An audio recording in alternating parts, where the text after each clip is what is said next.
भाव मिळत नाही म्हणून प्रहार संघटनेने बालिश बुद्धीनं आदरणीय उपमुख्यमंत्री अजितदादांचा निषेध केला आहे। सर्वप्रथम मी प्रहार संघटनेचा निषेध व्यक्त करतो।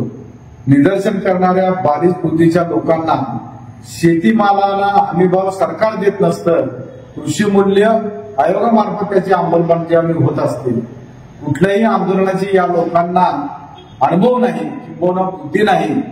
अशा आंदोलकांना खरं तर मानसोपचार तज्ञांची गरज आहे असे वाटते।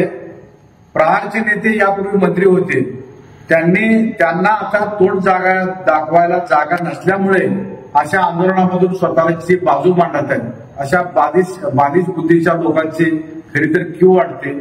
आता जवळच स्थानिक स्वराज्य संस्थेच्या निवडणुका आलेल्या आहेत, त्यामुळं संघटनेच्या माध्यमातून काहीतरी आपण करत आहोत असं सोलापूरकरांना दाखवण्याचा हा प्रहारच्या बालिश बुद्धीच्या कार्यकर्त्यांचा उद्देश दिसून येतोय। त्यांना खरोखरच मानसोपचार तज्ञांची आवश्यकता आहे, याची त्यांनी दखल घ्यावी।